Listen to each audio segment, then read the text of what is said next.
Hey everyone, it's Eddie here from Deline Property. Today I want to do a quick video and I want to talk to you guys about the first home buyers grant and being stamp duty exemption and all that kind of stuff. So I speak to a lot of people on a day-to-day basis and this is a very common question I get asked. So if I can answer this question and share my thoughts and put that out in the world so people get value out of it, then that's great. That's what I'm here to do. So my thoughts on the first home buyers grant if you're in New South Wales or Queensland or whatever it is, or whatever state you're in.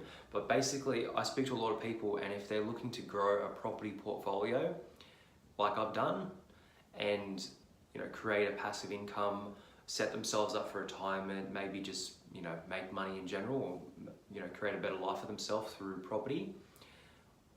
If you're looking to get started, one of the common questions I get asked is, should I take advantage of the first home buyers grant?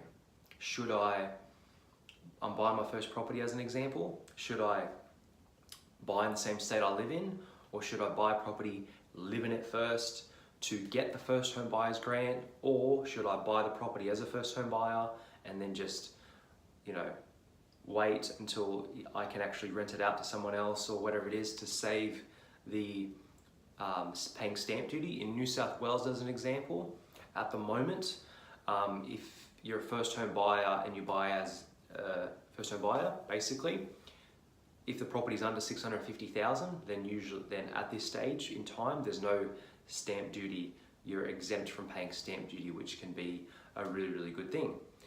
However, when I was first building my property portfolio, when I was first buying my first invested property, I was around 18, 19 years old.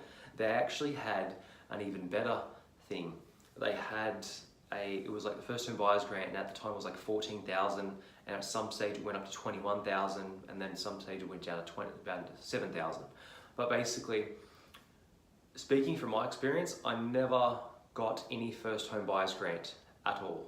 So I missed out completely on all the first home buyers. I've paid stamp duty on every single property I've ever bought. So why am I telling you this? I'm not telling you this so that you just don't get that yourself. I basically had no choice. At the time I had to buy as an investment property because I couldn't even meet the repayments for a first home buyer because I was on very low income at the time. So I had to buy it as an investor. And if you buy as an investor, then you don't get any of those benefits, basically.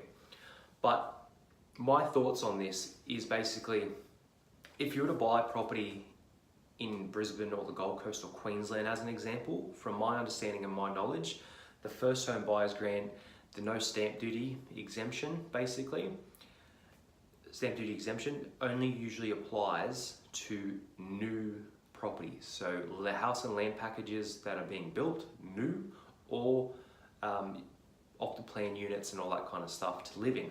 So my thoughts basically on this matter is, if I was looking to get started and build a portfolio, I would not even worry about the first home buyers grant. I would not even worry about trying to aim for brand new properties to get stamp duty exemption.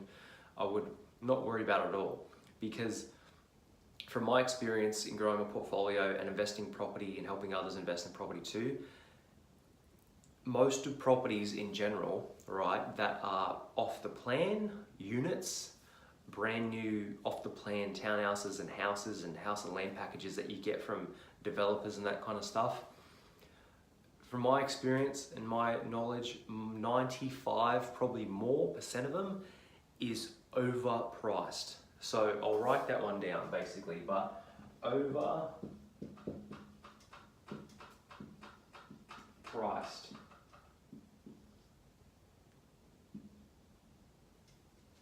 So for one, overpriced, right? I always want to buy properties that are below market value for one. So if they're brand new house and land packages and they haven't even been built yet, usually they're set at a premium price so the developer can make their profit margins and all the rest of it. They are, you're paying more for it because it's a brand new property. So as an example, you buy a property in, Western Sydney as an example, for brand new build with the land for like 700,000, far Western Sydney, could be up to $1 million. So say as an example, it's like Penrith or Mulgo or whatever it is, and you've got a small block, maybe it's Jordan Springs or something like that, and it's off the plan house and land package. This is just an example, but say you pay 800,000. An existing property, the next suburb over, which is 25 years old, could be like 400,000 or 500 or 600,000. So you're paying a massive premium for having a new build. Usually they're on a smaller block of land as well. Basically speaking, new stuff, in my opinion, in terms of property, 95% of the time it is overpriced, okay? So 95% of the time it's overpriced. And from my experience, a lot of the new stuff that doesn't get proper bank valued at the time of purchase, there's been many times where there's lots of investors, they buy something off the plan, and when they pay, as an example, 800,000, and then when the bank values it, it's valued at like 740. So they have to come up with more money. So basically it's just overpriced. From my opinion, my experience, it's basically like buying a brand new car and driving it out of the car park. Driving out of the car lot, it automatically drops in price because you're paying an inflated price because it's nice and fancy, right? So for me, that doesn't work very well. From my experience, making money through building a property portfolio, that plain sucks. Number two, another reason why I wouldn't buy properties that are brand new and, you know, try to save 15 or 20 grand in stamp duty.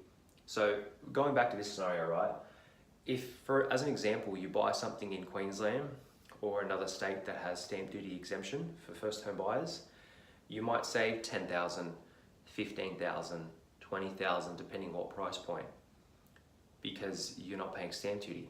But is that 10, 15 or 20,000 worth buying a property that may be $150,000 overpriced, in my opinion?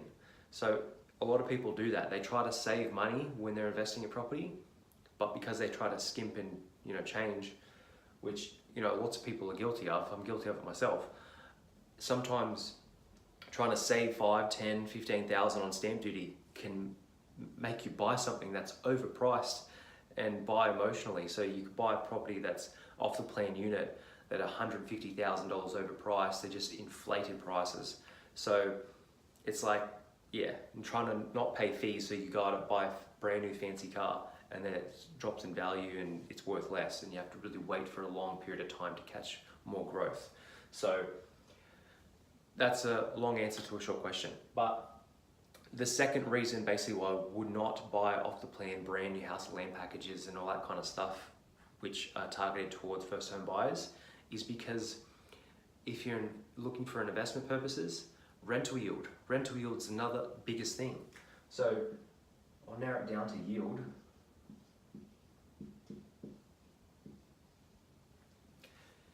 If you buy a property that is a off the plan house and land package, a unit, townhouse off the plan new build that you stamp duty exempt on,